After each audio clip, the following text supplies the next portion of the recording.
ओम गणेशाय नमः। ओम नमः शिवाय। मैं निखिल ज्योतिषाचार्य आप सभी का मेरे चैनल पर पुनः स्वागत करता हूं। आशा करता हूं कि आप सभी स्वस्थ होंगे। महादेव की कृपा आप सभी पर सदैव बनी रहे। ये वीडियो वृश्चिक यानी कि स्कॉर्पियो के लिए बहुत विशेष है, क्योंकि वीडियो है केतु महाराज के राशि परिवर्तन के बारे में। केतु महाराज ने ऑलरेडी राशि परिवर्तन कर लिया है। थोड़ा सा विलंबित आ रही है मेरी वीडियोस, लेकिन क्योंकि बड़े टॉपिक्स हैं तो इसलिए थोड़ा सा समय ज़्यादा लग रहा है। क्योंकि ये 2 दिन का, 2 हफ्ते का, 2 महीने का गोचर नहीं है, 18 महीने का, 1 साल का, 2.5 साल के जो सब बड़े गोचर गए हैं, तो उनके अंत की तरफ ही हमें तो थोड़ी सी विलंबित अवश्य होगी, लेकिन बहुत इंपॉर्टेंट है। 18 मई को केतु आपके 11वें भाव को छोड़कर आपके 10वें भाव में प्रवेश कर गए हैं और उल्टे ही चलते हैं, तो इसलिए ऐसे जाने की बजाय, आगे जाने की बजाय सदैव वो पीछे ही चलते हैं। उनकी जो नॉर्मल चाल है वो वक्री ही है। राहु पर सारी वीडियोस आ ही चुकी हैं, जिसमें मैंने राहु के बारे में काफ़ी विवेचना करी है कि राहु की प्रकृति क्या है। केतु की प्रकृति एकदम विपरीत है राहु के। राहु जहाँ बृहत है, एक्सपेंशन है, वहीं केतु सूक्ष्म है। एक प्रकार से केतु सिकोड़ते हैं, चीज़ों को थोड़ा सा कम करते हैं। अब इसके कई मीनिंग निकल सकते हैं, लेकिन एक प्रकार से बड़े लेवल की चीज़ें राहु, वहीं जहाँ पर आप किसी चीज़ में डीप जाएंगे, डीप अंडरस्टैंडिंग जाएंगे, करेंगे, गहराई तक किसी में चीज़ में उतरना, गहनता तक जाना, वो सब केतु के अधीन है। आईटी, इंटरनेट, ये सब जो चीज़ें हैं बड़े स्तर पर, ये राहु के अधीन है। पर उसकी मेथडोलॉजी, इंटरनेट काम कैसे कर रहा है, हमें पता है कि इंटरनेट बहुत कुछ है, लेकिन वो मेथड काम कैसे करता है, उसके पीछे साइंस क्या, उसके पीछे टेक्नोलॉजी क्या है, वो केतु है। हमें पता है कि एक फ़ोन काम कैसे करता है, लेकिन उसमें जो सॉफ्टवेयर है, सॉफ्टवेयर में जो सब चीज़ें हैं, वो केतु है। तो इसलिए केतु का भी इम्पैक्ट उतना ही है जितना राहु का है। हाँ, प्रभाव अलग अलग हैं। जहाँ राहु एकदम चीज़ों को बदल देते हैं, परिस्थितियों को बदल सकते हैं, केतु आपको खुद को बदलने पर मजबूर करते हैं। आत्ममंथन का ग्रह है केतु और बदलाव का ग्रह है केतु। केतु को शूल भी कहा जाता है, कांटा, और केतु को झंडा भी कहा जाता है। तो केतु कहीं ना कहीं थोड़ा सा शूल जैसे चुभते हैं, क्योंकि आपको बदलने पर मजबूर करते हैं, आपको अपने कंफर्ट जोन से निकालते हैं। लेकिन यही केतु आगे चलकर आपके नाम का झंडा भी बुलंद करते हैं। इसलिए केतु की महत्वता बहुत है। केतु के कारकत्वों की बात करें तो अध्यात्म, स्पिरिचुअलिटी, मोक्ष, research, IT, chemistry, occult, medical sciences, surgery, infections, skin disorders, बहुत चीज़ों, इंजरी, साधनाएं, बड़ी बड़ी साधनाएं, गुप्त साधनाएं, सॉफ्टवेयर, कोडिंग, इन सब के कारक कहीं ना कहीं केतु हैं। तो बहुत चीज़ें उनके अंडर हैं। और ये तो एक मिथ है कि केतु पैसा नहीं दे सकते। हाँ, ये जो केतु हैं वो राहु के समान या राहु के इंटेंसिटी से, स्पीड से पैसा नहीं देते। राहु और शुक्र कभी कभी व्यक्ति को बहुत तेज पैसा देते हैं। राहु की तो फिर बात ही अलग है, राहु तो लीग से अलग है। लेकिन केतु कहीं ना कहीं आपको लॉन्ग टर्म के लिए प्रिपेयर करते हैं। केतु एकदम पैसा नहीं देंगे, लेकिन आपको प्रिपेयर कुछ ऐसी चीज़ के लिए करेंगे कि आपको जो भौतिक सुख है वो लॉन्ग टर्म तक मिलते रहे। इसलिए केतु की विशेषता बहुत ज़्यादा बढ़ जाती है। और केतु भी पैसा दे सकते हैं। अटैचमेंट नहीं होती केतु की बहुत पैसे से, लेकिन ऐसा नहीं है कि व्यक्ति पैसा नहीं कमा सकता। केतु रियलाइजेशन के ग्रह हैं, तो जिस भाव में जाते हैं उससे संबंधित बहुत कुछ रियलाइज करवाते हैं। केतु पर सूर्य का प्रभाव भी रहेगा, क्योंकि सूर्य की राशि में है। राहु केतु जिसकी राशि में होते हैं, ग्रहों के स्वामित्व, उन ग्रहों के प्रकृति को भी थोड़ा सा अपनाते हैं। और उनकी 2 दृष्टियां भी हैं। एक दृष्टि रहेगी उनके धनस्थान पर, एक रहेगी 6ठे भाव पर, तो इसका भी इम्पैक्ट पड़ेगा। तो इन सभी चीज़ों की विवेचना करने का प्रयत्न करूंगा अपने स्तर पर। वीडियो आपके काम आए, उपयोगी हो पाए, इसलिए मैंने इसको कुछ प्रमुख भागों में बांट लिया है। पहला पॉजिटिव, फिर नेगेटिव, फिर सेहत और फिर उपाय। यदि आपकी लग्न राशि या चंद्र राशि वृश्चिक है, दोनों ही गाइडेंस के लिए इस राशिफल को देख सकते हैं। जहाँ से आपको ज़्यादा सूट करता है, रिलेट करता है, वहाँ से इसको ऑब्जर्व कीजिए। व्यक्तिगत तौर पे मेरा मानना है लग्न राशि से देखेंगे तो अच्छा, इनकेस नहीं पता तो अपनी चंद्र राशि से भी इसको ऑब्जर्व कर सकते हैं। शुरू करते हैं पॉजिटिव पॉइंट्स के साथ। सबसे पहला, केतु कहाँ पे आ रहे हैं, 10वें भाव में आ रहे हैं। तो ये बहुत बड़े चेंजेस पूरे जीवन में लेके आ रहे हैं, क्योंकि ये कर्म स्थान है। पूरे जीवन में बदलाव, 10वां भाव में कई बार कहता हूँ ये बहुत इंपॉर्टेंट ये कर्म स्थान है, लग्न के समान ही इंपॉर्टेंस। खैर लग्न तो फिर अलग ही चीज़ है, लेकिन लग्न के समान ही इस भाव की विशेषता मानी जाती है। इस भाव को भी पूर्ण योग कारक भाव कहा जाता है। तो पूरा जीवन यहाँ पर बदलेगा केतु का प्रभाव कर्म स्थान पर। अगला ये राजयोग बनाते हैं। मैं कई बार बताया कि राहु और केतु अगर केंद्र भावों में यानी कि 1, 4, 7, 10 या त्रिकोण में होते हैं तो राजयोग देने लायक ग्रह बन जाते हैं। अगला डेडिकेटेड टुवर्ड्स कर्मा, आप कर्म के प्रति बहुत निष्ठावान रहेंगे। आप देखेंगे आपकी कर्मठता, आपकी कर्म निष्ठा, कर्म प्रधानता ये सब बहुत ज़्यादा बढ़ने वाली है। आप बहुत एक्टिव रहने वाले हैं, बहुत ज़्यादा, जैसा मैंने कहा ना, कर्म प्रधान रहने वाले हैं। और जो कर्म प्रधान रहता है भले ही भाग्य थोड़ा लेट काम आए या साथ दे, देता अवश्य है। अगला पॉइंट ये उपचय भाव है। उपचय भाव ग्रोथ लेकर आता है। आप देखेंगे आपके जीवन की ग्रोथ बहुत ज़्यादा होगी यहाँ पर। 5वां point changes in career, career में बहुत मैसिव चेंजेस आने वाले हैं, क्योंकि ये राहु केतु का एक्सेस है ना। अब ये एक्सेस जिन भी 2 भावों पे आता है ना वो चीज़ें बहुत बदलती हैं। मैं आऊँगा करियर पे इसमें अलग से। अगला पॉइंट 10वां भाव क्या है, कर्म भाव है। केतु क्या है, ज्ञान, स्किल्स, चेंजेस के कारक हैं। आप देखेंगे पूरा जो पर्सपेक्टिव है आपका अपने जीवन को लेकर, अपने जीवन के आधार को लेकर, जीवन के विचार को लेकर, जीवन के मूल स्वरूप को लेकर बदलने वाला है। ये वो एरियाज होते हैं जब राहु केतु किसी व्यक्ति के लिए कुछ पर्टिकुलर एरियाज में गोचर करता है। जैसे लग्न सप्तम का एक्सेस हो गया, चौथे 10वें का एक्सेस हो गया, तीसरे नवम का एक्सेस हो गया। ये बहुत इंपॉर्टेंट एक्सेस होते हैं। यहाँ पर जब राहु केतु गोचर करते हैं ना तो बहुत बड़े बड़े बदलाव लेकर आते हैं। वही बदलाव आपके पूरे जीवन के पर्सपेक्टिव को चेंज कर कर आने वाला है। अगला पॉइंट प्रोडक्टिविटी, आपकी प्रोडक्टिविटी बहुत बढ़ जाएगी। 8वां पॉइंट आप नए चैलेंजेस लेने के लिए तैयार रहेंगे।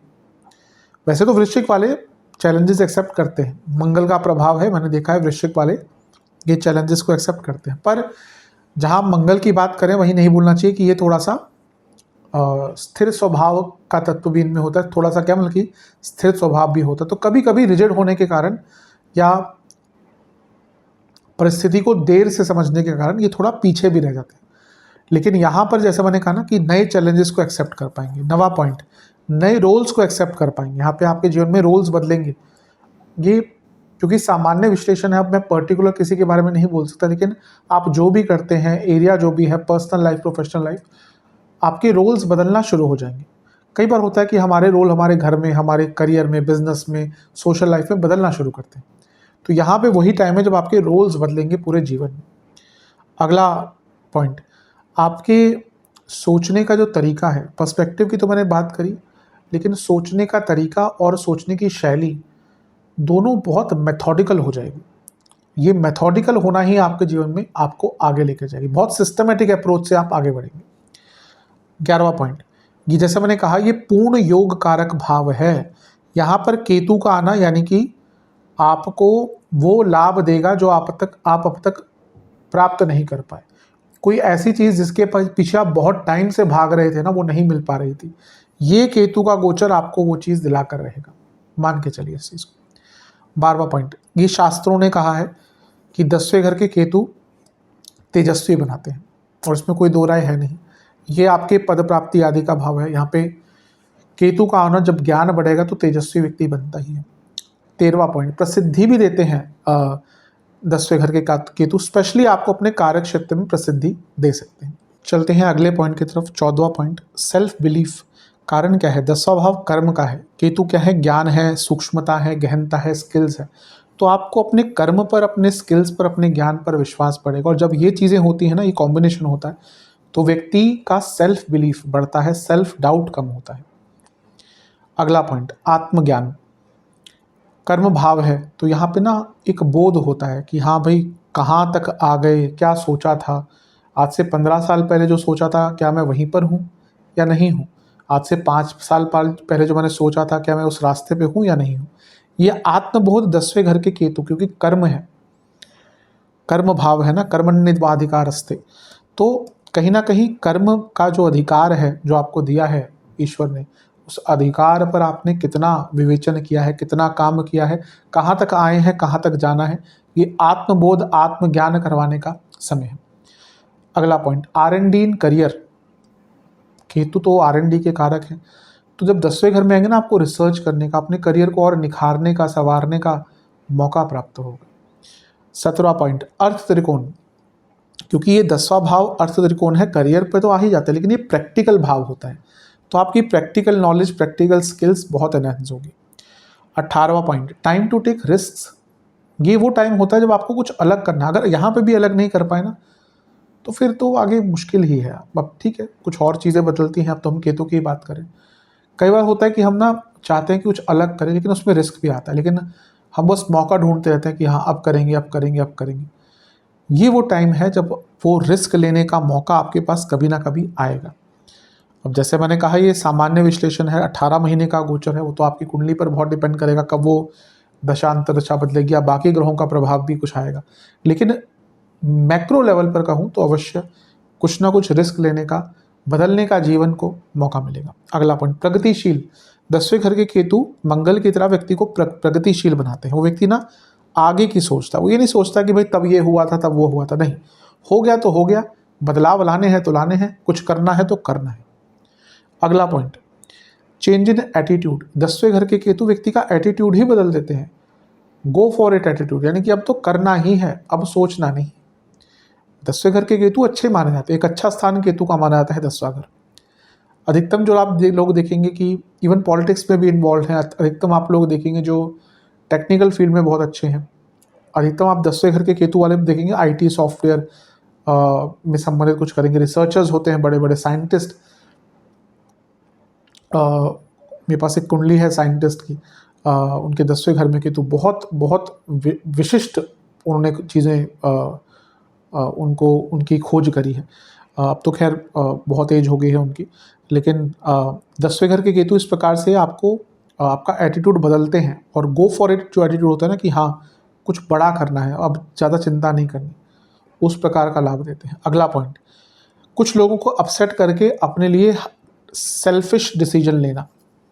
कभी कभी होता है हम लोगों की बहुत सोचते हैं, अगर ये मैंने कर दिया तो वो बुरा मान जाएगा, ठीक है, कभी कभी हमें कुछ हार्श डिसीजन भी लेने पड़ते हैं। वही टाइम है, मे भी आप कुछ लोगों को अपसेट कर दें अपने निर्णयों से, लेकिन ये टाइम अपने खुद के सोचने के लिए है। चौथे घर के राहु भी आपको सेल्फिश होने के लिए मजबूर करेंगे, और जैसा मैंने कहा कई बार कहता हूँ, आज के टाइम में अगर आप बहुत सीधे हैं ना, आपके अपने ही आपको धोखा दे देंगे। अपने मतलब घर वाले ही, दूसरे तो देंगे ही, घर वाले ही धोखा देते हैं। कई ऐसे लोग आपने भी देखे होंगे, बहुत सीधा है, घर वाले ही फायदा उठा देते हैं। तो यहाँ पर कुछ ऐसे डिसीजन लेने पड़ेंगे जो कुछ लोगों को अपसेट करेंगे, लेकिन आपके लिए अच्छे होंगे, सेल्फिश डिसीजंस। करियर की तरफ चलते हैं। करियर में बहुत बड़ा चेंज होगा। मैंने जैसा कहा ना कि जिस एक्सेस पर, जिन दो भावों को राहु केतु बहुत प्रभावित करते हैं अपनी एक्सेस में, उन पर बहुत इम्पैक्ट आता है। राहु केतु वैसे चंद्रमा के नोड्स हैं, लेकिन इनकी एक अपनी एक्सेस होती है जो दो भावों पर हमेशा प्रभाव डालती ही है। तो बहुत बड़े बदलाव आने वाले हैं करियर में। जॉब चेंज और राहु के कारण स्थान परिवर्तन भी दिख रहा है। हो सकता है कोई ऐसी जॉब मिले, विदेश में भी जॉब मिल सकती है। चौथे घर के राहु यानी कि जॉब चेंज का तो योग बना रहे हैं केतु, लेकिन चौथे घर के राहु यानी कि विदेश में जॉब, स्थान परिवर्तन करना पड़ सकता है जॉब के लिए। 10वें घर के केतु यानी कि स्किल्स, नॉलेज। 10वां भाव क्या है? Motivation, activeness, productivity, career. ये कॉम्बिनेशन दिखा रहा है कि कुछ बहुत बड़ा अचीव करने का मौका है। Massive change, massive chance to improve your career, massive chance to learn something. 2-6-10 का कॉम्बिनेशन है, क्योंकि दृष्टि है 2-6 पर, तो ये अपने आप में बहुत बड़ा करियर डेवलपमेंट का एक मौका है। डेवलपमेंट, इवॉल्वमेंट, एनहेंसमेंट, ये तीनों चीज़ें कहीं ना कहीं केतु आपके कार्य क्षेत्र में आपको करवा के देंगे। कौन कौन से एरियाज अच्छे रहेंगे? IT, आप फोर्सेस से जुड़ा कुछ कार्य करते हैं, नेवी में है, आर्मी में है, पुलिस फोर्स में है, CRPF में है, BSF में है, कोडिंग, सॉफ्टवेयर, रिसर्च, कुछ भी डेवलपर है, किसी चीज़ के डेवलपर हैं, फाइनेंस, ब्यूरोक्रेट हैं अगर आप, हाँ अगर आप ब्यूरोक्रेट हैं तो फिर तो बहुत ही ऐसे अपॉर्चुनिटीज़ आपको मिलेंगे कि फिर आपके स्तर को ही बढ़ा देंगे। लीगल, हेल्थ इंडस्ट्री में, सर्जन है, स्पेशली अगर आप सर्जन हैं, बहुत अच्छा टाइम है। चलते हैं अगले पॉइंट की तरफ, बिजनेस की तरफ चलते हैं। बिजनेस के लिए कैसा रहेगा? देखिए, बिजनेस की बात करें तो डायरेक्ट इम्पैक्ट तो नहीं है, लेकिन इनडायरेक्ट इम्पैक्ट तो केतु का होता ही है। कर्म भाव में है तो हर चीज़ पर इम्पैक्ट पड़ेगा। तो बिजनेस में आप बहुत बदलाव लाना शुरू कर देंगे, सडन चेंजेस लाना शुरू कर देंगे। अच्छा, केतु की दृष्टि एक है दूसरे घर पर जो सप्तम से अष्टम है, और एक है छठे घर पर जो सप्तम से 12वां स्थान है। ये अपने आप में बहुत विशेष चीज़ दिखाते हैं। सप्तम पर अष्ट दूसरे घर पर उनका प्रभाव जो सप्तम से अष्टम है, ये दिखाता है कि सडनली आपको नए प्रकार का काम मिलना शुरू हो जाएगा। हो सकता है थोड़ा कंफर्ट जोन से निकलना पड़े।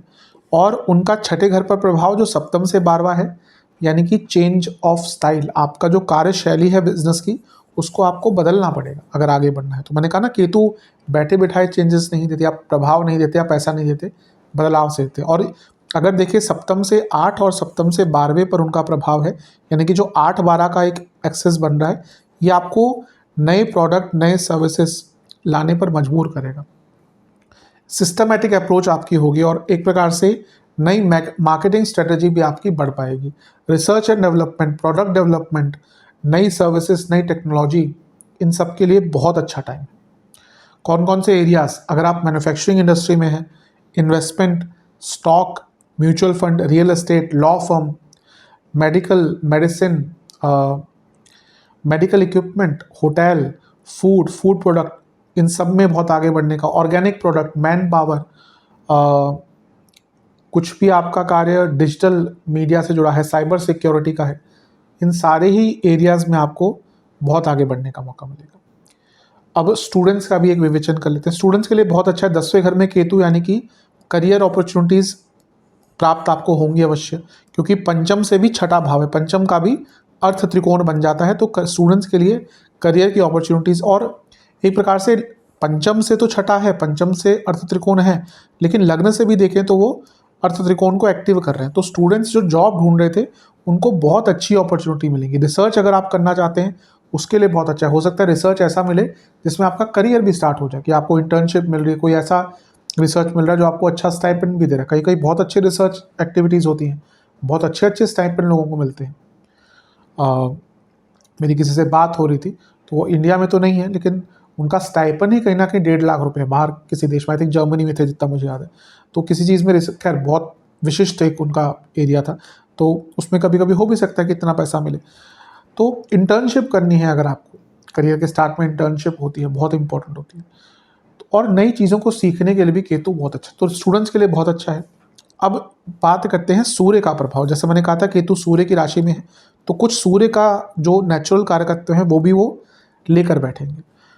तो 10वां भाव क्या है, पद प्रतिष्ठा का है। सूर्य आ गए तो सरकारी जॉब का योग बनता है। अगर आप सरकारी जॉब ढूंढ रहे थे, बहुत अच्छा टाइम है।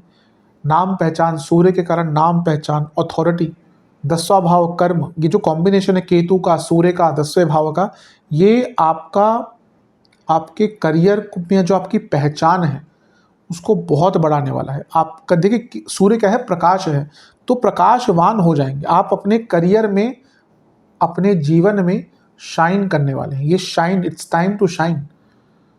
तो मेरे हिसाब से आगे बढ़ने का बहुत अच्छा अवसर है। इसको जितना इससे लाभान्वित हो सकते हैं उसका लाभ उठाइए। दूसरे भाव पर जब केतु की दृष्टि आती है तो चेंज ऑफ इनकम आता है, यानी कि आपको इनकम बढ़ाने का मौका मिलेगा। सेविंग्स, नई सेविंग स्ट्रेटजीज, नई इन्वेस्टमेंट स्ट्रेटजीज, नए इन्वेस्टमेंट के मौके, कोई नई लैंग्वेज सीखने का अवसर प्राप्त हो सकता है। मनी मेकिंग स्किल्स आपकी इम्प्रूव होंगी और बढ़ेंगी और एनहेंस होंगी, और कोई रुका पैसा था वो भी रिकवर हो सकता है। उनका जो प्रभाव छठे घर पर है वो बहुत अच्छा है। ये कंपटीशन, जॉब में कंट्रोल ओवर योर करियर, ये कहीं ना कहीं केतु प्रभाव देंगे। कंफर्टेबल फील करेंगे आप करियर में, और नई स्किल्स सीख पाएंगे, दुश्मनों पर भारी रहेंगे, और एक प्रकार से जो सेल्फ बिलीफ है आपका, वो कार्य क्षेत्र में बहुत बढ़ेगा, जीवन में बहुत बढ़ेगा, और उसके कारण आप नए चेंजेस, बड़े चेंजेस ला पाएंगे। लीगल एरिया में भी छठा भाव है, तो लीगल एरियाज में भी बहुत चीज़ों को सुलझाने का अवसर आपको केतु देने वाले हैं। कुछ अलग पॉइंट्स भी हैं यहाँ पर। 11वें से 12वें स्थान में केतु है, ये पुनः change of job, change of circumstances in finance दिखाता है। राहु नवम से दूसरे में है, यानी कि भाग्य आपका साथ देगा अगर आपके पास स्किल्स हैं, क्योंकि केतु स्किल्स के कारक है। राहु 12वें से 11वें में है, यानी कि गुप्त धन बढ़ेगा और सडन विदेश में जाने की अपॉर्चुनिटी। राहु का प्रभाव भी चौथे घर पर है, जो राहु का प्रभाव 12वें घर पर भी है, तो वैसे भी विदेश जाने के मौके बन ही रहे हैं। अगला पॉइंट, केतु अष्टम से तीसरे में है, यानी कि जीवन में ऐसी नई संभावनाएं खुल जाएंगी जिनके बारे में आपको भी नहीं पता था, बस आपको एक ओपन माइंड रखना है। राहु सप्तम से चौथे में है, यानी कि अपनी पब्लिक इमेज को सुधारने का, बेटर करने का मौका मिलेगा। और राहु छठे से पंचम में है, यानी कि कॉम्पिटिटिव स्पिरिट जो है आपकी वो काफ़ी बढ़ जाएगी। तो ये सारे प्रभाव राहु आपको अच्छे देंगे। अब कुछ नेगेटिव चीज़ों की बात कर लेते हैं। अब कुछ नेगेटिव पॉइंट्स की बात कर लेते हैं। ये जो पहला पॉइंट है, देखिए कंडीशनल है, क्योंकि कुछ बहुत ही बुद्धिमान लोग कभी कभी कमेंट्स करते हैं कि आपने कहा था जॉब में वृद्धि होगी और फिर आप कह रहे हैं कि जॉब जा भी सकती है, क्योंकि वो बहुत कन्वीनियंटली ये भूल जाते हैं कि मैं ये भी कहता हूँ साथ में कि कंडीशनल है। कुछ लोगों के लिए हो सकता है, सबकी जॉब नहीं जाएगी, पर केतु ब्रेक्स भी देते हैं, तो ये सबके लिए नहीं है। लेकिन अगर आपकी कुंडली वीक है, 10वां भाव वीक है, कंपनी में हालात बुरे चल रहे हैं, दशा अंतर्दशा बहुत ख़राब चल रही है, प्रत्यंतर दशा तक, क्योंकि कभी कभी कुछ दिनों की बात होती है, तो यहाँ पे कुछ लोगों की जॉब जा भी सकती है। किस किस की जा सकती है? अगर आपकी कुंडली में चंद्रमा बहुत वीक है, अगर आपकी कुंडली और अभी उनकी दशा या अंतर्दशा चल रही है, केतु की ही दशा अंतर्दशा चल रही है, वक्री बृहस्पति या वक्री बुध की दशा अंतर्दशा चल रही है, बल्कि आपकी कुंडली में अगर वो वक्री हैं, वक्री स्थिति में है, तो इन केसेस में आपकी जॉब जा सकती है। अगला पॉइंट, कार्य क्षेत्र में आप आगे बढ़ेंगे, लेकिन कॉन्स्टेंटली इश्यूज चलते रहेंगे, कोई ना कोई दिक्कत, बहस आदि चलती रहेगी। घर वालों से दूर हो जाएंगे। अब ये दोनों तरीके से है, इमोशनली भी और हो सकता है फिजिकली भी घर से दूर जाना पड़े। कलीग्स बहुत तंग करेंगे, कलीग्स आपसे जलेंगे बहुत, क्योंकि आप यहाँ पे ग्रो करेंगे पर वो जलेंगे बहुत और आपके लिए कुछ ना कुछ प्रॉब्लम्स क्रिएट करते रहेंगे। पैसों को लेकर चिंताएं, भले ही वो प्रॉब्लम हो ना हो, लेकिन चिंताएं बहुत रहेंगी। अपनी बातों को, क्योंकि दूसरे घर पर प्रभाव है, पर्सनल लाइफ में कभी कभी अपने इमोशंस को एक्सप्रेस नहीं कर पाएंगे। फादर और मदर दोनों की सेहत के लिए केतु 10वें घर के अच्छे नहीं होते, क्योंकि नवम से दूसरे घर में है जो पिताजी का मारक भाव बना, और सप्तम से चौथे से सप्तम में है जो माताजी का मारक भाव बना। तो यहाँ पे केतु का आना, और केतु बहुत अच्छे नहीं माने जाते बड़ों की सेहत के लिए, ध्यान दीजिएगा। कांस्टेंट आर्ग्यूमेंट्स होंगे आपके, कई लोगों से कांस्टेंट आर्ग्यूमेंट्स होते रहेंगे। गुप्त शत्रु बहुत बढ़ेंगे, और यहाँ पे फैमिली वालों से ही बच के रहिएगा। गुस्सा बहुत रहेगा आपके अंदर, वाणी में झलकेगा, और लोग जानबूझ के ना आपके लिए ऑब्स्टेकल्स क्रिएट करेंगे। आप देखेंगे आपका काम अच्छा चल रहा है, अच्छा बढ़ रहा है, लेकिन कोई ना कोई प्रॉब्लम क्रिएट आपके लिए करता रहेगा, ऑब्स्टेकल क्रिएट करेगा जानबूझकर। डिलेज बहुत होंगे, 10वें घर में केतु, संभावनाएं खुलती हैं लेकिन डिले बहुत होते हैं। घर में टेंशन भी कभी कभी बढ़ती है इसके कारण, और कभी कभी ना अपनी फैमिली से इमोशनल अटैचमेंट कम हो जाता है, और इसके कारण घर में फूट भी पड़ती है। कई लोगों के घर में यहाँ पे दिक्कतें आएंगी। फैमिली का जो इक्वेशन होते हैं, हो सकता है कोई लड़ाई हो जाए, घर छोड़ के आपको जाना पड़े, या कोई और चले जाए घर से, तो इस प्रकार की चीज़ें होती हैं। लव लाइफ में कम्युनिकेशन गैप बहुत आएंगे, और एक प्रकार से एक दूसरे को समझ नहीं पाएंगे, अंडरस्टैंडिंग की कमी बहुत ज़्यादा रहेगी। और मैरिड लाइफ में भी ईगो क्लैशेस बहुत रहेंगे, और इन लॉज तो भयंकर तंग करने वाले हैं। आप देखेंगे अगर ऑलरेडी इन लॉज का प्रॉब्लम है ना, तो ये वो टाइम है जब उनके कारण ही दिक्कतें ज़्यादा होंगी। सेहत की बात कर लेते हैं। बैक की प्रॉब्लम बहुत रहेगी, लोअर बैक में बहुत दर्द रहेगा, सियाटिका, बोन्स की दिक्कत बहुत रहती है, हड्डियों की प्रॉब्लम, नीज में प्रॉब्लम, जोड़ों का दर्द, कभी कभी यहाँ पे बोन्स में डिफॉर्मेशन भी हो जाता है। आइज़ की प्रॉब्लम, कैटरैक्ट आदि, ग्लूकोमा, इस प्रकार की चीज़ें। नेज़ल प्रॉब्लम, साइनस की प्रॉब्लम, नेज़ल पॉलिप्स, नाक के मस्से जिसको कहते हैं, इस प्रकार की चीज़ें होना, साइनस, रेस्पिरेटरी प्रॉब्लम्स बहुत रहेंगी, कानों की प्रॉब्लम, ईयर्स, मानसिक रोग बहुत लोगों को तंग करेंगे। अगर कुंडली में चंद्रमा बहुत पीड़ित है तो ओसीडी की प्रॉब्लम, कार्डियक प्रॉब्लम्स बहुत रहेंगी, स्पेशली अगर हेरिडिटरी है। जॉइंटिस की प्रॉब्लम, लिवर की प्रॉब्लम, पेप्टिक अल्सर्स बहुत रहेंगे, पेट में कीड़े ये भी तंग कर सकते हैं, इंटेस्टाइन की प्रॉब्लम, अपेंडिसाइटिस, इस प्रकार की चीज़ें बहुत तंग करेंगी। उपाय, 3 उपाय हैं, कितनी बार करने हैं, कब कब करने हैं बताना चलूँगा। जो लोग विदेश में रहते हैं, अगर आपके आसपास मंदिर हैं, सामान अवेलेबल है, कर सकते हैं, वरना इंडिया में किसी को बोलकर अपने नाम से करवा सकते हैं। पहला उपाय गणेश जी का है। आपको एक पात्र में दूध, चंदन का पाउडर, कोई भी चंदन का पाउडर, सफ़ेद हो सकता है, लाल हो सकता है, अलग अलग प्रकार के चंदन के पाउडर अवेलेबल होते हैं, पीला चंदन भी एक आता है। तो दूध, चंदन का पाउडर, शहद और सफ़ेद तिल, ये सब मिलाकर आपको गणेश जी का अभिषेक करना है, फिर जलाभिषेक करना है। गणेश जी को मोदक का भोग लगाना है और घर में बने किसी भी मिठाई का जिसमें गुड़ का उपयोग हो, इसका आपको भोग लगाना है। उनको पुष्प भी अर्पण करने हैं, एक घी का दिया भी अर्पण करना है और ओम वक्रतुंडाय नमः मंत्र का 108 बार जाप करना है। ये उपाय आपको 4 बुधवार करना है। अगला उपाय 2 अमावस्या करना है। एक पात्र में दूध, सफ़ेद तिल, काले तिल, जौ के दाने और पीली सरसों के दाने, इसको मिलाकर शिवलिंग का जलाभिषेक करें, फिर दूध से जलाभिषेक करें, चंदन का विलेपन अवश्य करें महादेव पर, सफ़ेद पुष्प की माला अर्पण करें, 4 प्रकार की मिठाई और 4 प्रकार के फलों का भोग लगाएं और 4 तिल के तेल के दिए भी अर्पण कर कर ओम अघोराय नमः, अघोर शब्द से बनता है, ओम अघोराय नमः इस मंत्र का 108 बार जाप करें। यह आपको 2 अमावस्या करना है। और अगला उपाय 2 पूर्णिमा का है। आपको